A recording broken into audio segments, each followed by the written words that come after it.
ಮಾನ್ವಿ ಜನತೆಗೆ ಶುದ್ಧ ಕುಡಿಯುವ ನೀರಿನ ಸೌಲಭ್ಯ ಸರಬರಾಜಾಗದ ಕಾರಣ ಬಿಜೆಪಿ ಮುಖಂಡರ ನಿಯೋಗ ಭೇಟಿ ನೀಡಿ ಕೆರೆಯಲ್ಲಿ ತ್ಯಾಜ್ಯ ಇದೆ ಎಂದು ಕಿಡಿಕಾರಿದರು. ರಾಯಚೂರು ಜಿಲ್ಲೆಯ ಮಾನ್ವಿ ಜನತೆಗೆ ನಿತ್ಯವೂ ನೀರು ಸರಬರಾಜು ಆಗುತ್ತಿಲ್ಲ ಒಂದು ಕಾರಣವಾದರೆ ಶಾಸಕ ಹಂಪಯ್ಯ ನಾಯ್ಕರು ಮತ್ತು ಸಚಿವ ಬೋಸರಾಜು ಅವರು ಇದೇ ಕೆರೆಯ ನೀರನ್ನ ಕುಡಿಯಬೇಕು ಎಂದು ಬಿಜೆಪಿ ಮುಖಂಡ ಗುರುಗೌಡ ಕಣ್ಣೂರು ಸವಾಲ್ ಎಸೆದರು.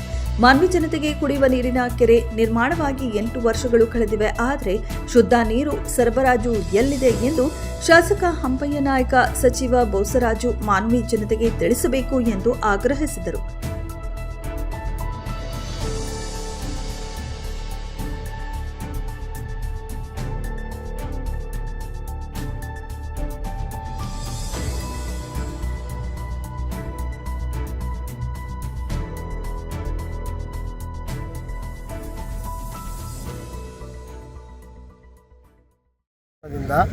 ಮಾನ್ವಿ ನಗರಕ್ಕೆ ಕುಡಿಯುವ ನೀರು ಸರಬರಾಜಾಗುತ್ತಿರುವ ರಬ್ಬಣಕಲ್ ಕೆರೆಗೆ ಇಂದು ಸಾಯಂಕಾಲ ಆಗಮಿಸಿ ಇಲ್ಲಿ ಮಲಿನವಾಗಿರ್ತಕ್ಕಂಥ ನೀರನ್ನು ಮಾನ್ವಿ ನಗರದ ಜನತೆಗೆ 60,000 ಇರತಕ್ಕಂಥ ಜನತೆಗೆ ಕುಡಿಸ್ತಕ್ಕಂಥ ಕೆಲಸ ಮಾಡ್ತಾ ಇದ್ದಾರೆ.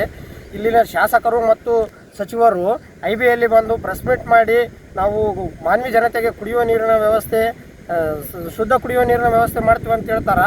ಇಲ್ಲಿ ನೇರವಾಗಿ ಶಾಸಕರಿಗೆ ಮತ್ತು ಸಚಿವರಿಗೆ ಮತ್ತು ಅಧಿಕಾರಿಗಳಿಗೆ ಆಗ್ರಹ ಮತ್ತು ಚಾಲೆಂಜ್ ಮಾಡಲಿಕ್ಕೆ ಇಷ್ಟಪಡ್ತೀನಿ. ನಾವು ಈ ನೀರನ್ನು ಕುಡಿತೀವಿ, ನೀವು ಕೂಡ ಇಲ್ಲಿ ಬಂದು ಈ ಮಲಿನವಾದ ನೀರನ್ನು ಕುಡಿರಿ ಅಂತೇಳಿ ಈ ಮೂಲಕ ಶಾಸಕರಿಗೆ ಮತ್ತು ಸಚಿವರಿಗೆ ಚಾಲೆಂಜ್ ಮಾಡಲಿಕ್ಕೆ ಇಷ್ಟಪಡ್ತೀನಿ. ಮತ್ತು ಇಲ್ಲಿ ಏನಂದರೆ ಅದೇ ಮಾನ್ವಿ ನಗರದ ಪೂರ ತ್ಯಾಜ್ಯ ವಸ್ತು ಕೆರೆಯಲ್ಲಿ ತುಂಬಿದೆ. ಸಿರಿಂಜ್ ಇದೆ, ಟಾನಿಕ್ ಬಾಟಲ್ ಇದೆ, ತೆಂಗಿನಕಾಯಿಗಳು ಬಿದ್ದಿದ್ದಾವೆ, ಪ್ಲಾಸ್ಟಿಕ್ಕು, ಅವು ಏನು ಇಂಥದ್ದಿಲ್ಲ ಅಂತ ಇಲ್ಲ, ಕಸ ಕಡ್ಡಿ ಎಲ್ಲವನ್ನು ಕೆರೆ ತುಂಬಿದೆ. ಮಾನ್ವಿ ನಗರದಲ್ಲಿರ್ತಕ್ಕಂಥ ಎಲ್ಲ ಕಲುಷಿತ ವಸ್ತು ಕೂಡ ಈ ಕೆರೆಯಲ್ಲಿ ಸಿಗ್ತಾವಂತೇಳಿ ಹೇಳಿಕ್ಕೆ ಇಷ್ಟಪಡ್ತೀನಿ.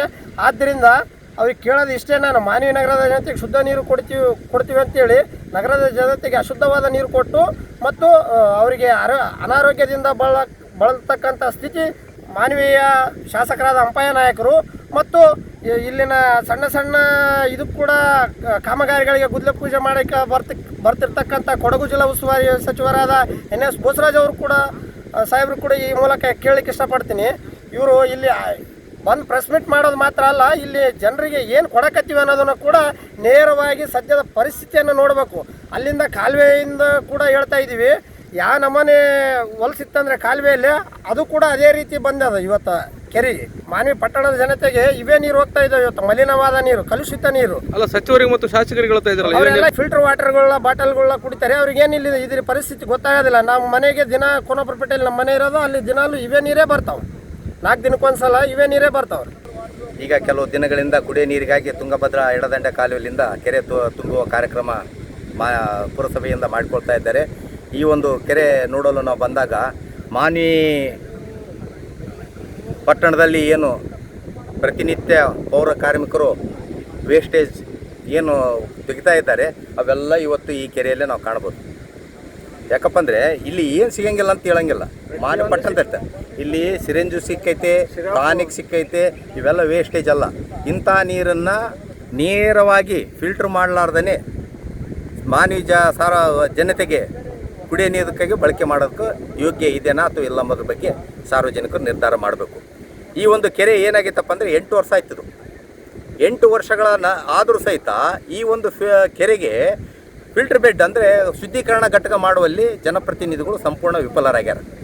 ಆಮೇಲೆ ಸಂಬಂಧಪಟ್ಟ ಅಧಿಕಾರಿಗಳು ಇವತ್ತು ಮಾನ್ವಿ ಪುರಸಭೆಯಲ್ಲಿ ಆಡಳಿತ ನಡೆಸ್ತಕ್ಕಂಥ ಅಧ್ಯಕ್ಷರಾಗಲಿ ಅಥವಾ ಪದಾಧಿಕಾರಿಗಳಾಗಲಿ ಈ ಒಂದು ಕುಡಿಯೋ ನೀರಿನ ಬಗ್ಗೆ ಯಾವುದೇ ರೀತಿ ಇಚ್ಛಾಶಕ್ತಿಯನ್ನು ತೋರದೇ ಇರೋದು ನಮ್ಮ ಒಂದು ಮಾನ್ವಿ ಜನರಿಗೆ ಮಾಡಿದಂಥ ಅವಮಾನ ಅಂತ ನಾನು ಹೇಳ್ಬೋದು. ನೋಡ್ರಿ, ನಮ್ಮಲ್ಲಿ ಏನಾಗಿದೆಪ್ಪ ಅಂದರೆ ಅತಿ ಹೆಚ್ಚು ಅಧಿಕಾರ ಅನುಭವಿಸಿದವರು ಕಾಂಗ್ರೆಸ್ನವರು.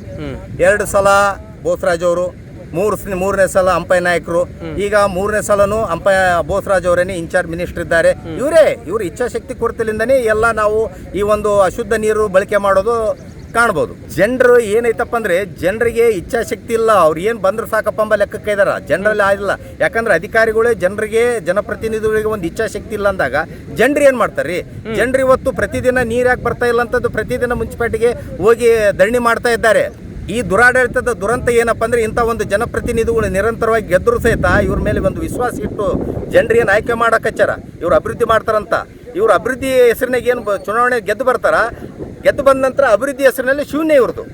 ನಾವೀಗ ನಿಂತಿರೋ ಜಾಗ ಯಾವುದಿದೆ ಅಂದರೆ ರಬ್ಬಣಕಲ್ ಕೆರೆ ಇದೆ, ಮುನ್ಸಿಪಾಲ್ಟಿ ಆರ್ಡ್ರಲ್ಲಿರೋಂಥ ಕೆರೆ. ಮಾನವಿ ನಗರಕ್ಕೆ ನೀರು ಸರಬರಾಜು ಮಾಡುವಂಥ ಕೆರೆ ಇದು. ಇಲ್ಲಿ ಬಂದು ನಾವು ನೋಡಿದರೆ ಇಲ್ಲೆಲ್ಲ ನೀರಿನ ಅವಸ್ಥೆ ಹೆಂಗಿದೆ ಅಂದರೆ, ಕೆರೆ ಅವಸ್ಥೆ ಹೆಂಗಿದೆ ಅಂದರೆ ಪೂರ ಕಲುಷಿತವಾಗಿದೆ. ಮಾನವಿಯಲ್ಲಿರೋಂಥ ಎಲ್ಲ ತ್ಯಾಜ್ಯಗಳೆಲ್ಲ ಇಲ್ಲಿ ಬಂದು ಸೇರ್ತಾ ಇದ್ದಾವೆ. ನೀರಿನ ಬಣ್ಣ ಯಾವ ಥರ ಇದೆ ಅಂದರೆ ಹಸಿರು ಬಣ್ಣಕ್ಕೆ ತಿರುಗಿದೆ. ಈಗ ಅದು ವಾಸನೆ ನೋಡಿದ್ರ ಸಮೇತ ಅದು ಹೊಲಸು ವಾಸನೆ ಬರ್ತಾ ಇದೆ. ಅದು ಇದನ್ನು ಇದೇ ನೀರನ್ನು ಏನು ಮಾಡ್ತಾ ಇದ್ದಾರೆ, ಸೀದಾ ಡೈರೆಕ್ಟಾಗಿ ಮಾನವಿ ನಗರಕ್ಕೆ ಕಳಿಸ್ತಾ ಇದ್ದಾರೆ. ಈ ಕೆರೆ ನಿರ್ಮಾಣ ಆಗಿ 8 ವರ್ಷ ಆದ್ರೂ ಯಾವುದೇ ರೀತಿಯಿಂದ ನೀರನ್ನು ಶುದ್ಧೀಕರಣ ಮಾಡುವಂಥ ಕೇಂದ್ರ ಇನ್ನೂ ಸ್ಥಾಪನೆ ಆಗಿಲ್ಲ. ಇದನ್ನು ನೋಡ್ತಾ ಇದ್ದರೆ ಏನು ಅನಿಸ್ತಾ ಇದೆ ಅಂದರೆ, ಇದರ ಶಾಸಕರ ನಿರ್ಲಕ್ಷ್ಯ ಧೋರಣೆನೇ ಎದ್ದು ಕಾಣ್ತಾ ಇದೆ. ಯಾರು ಸರ್? ಹಂಪಯ್ಯ ನಾಯಕರು. ಶಾಸಕರ ಕಾಳಜಿ ಅನ್ನೋ ಪ್ರಶ್ನೆನೇ ಇಲ್ಲ ಇದರಲ್ಲಿ. ಶಾಸಕರ ಸಂಪೂರ್ಣವಾದ ನಿರ್ಲಕ್ಷ್ಯನೇ ಧೋರಣೆ ಅಂತ ಕಾಣ್ತಾ ಇದೆ.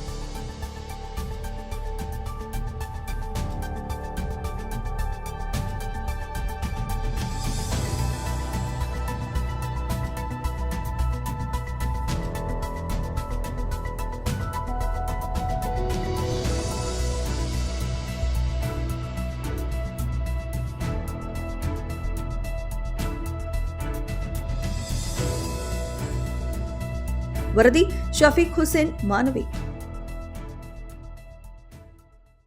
ಮೆಂಡು ನ್ಯೂಸ್ ನೆಟ್ವರ್ಕ್, ಸತ್ಯದ ಕನ್ನಡಿ.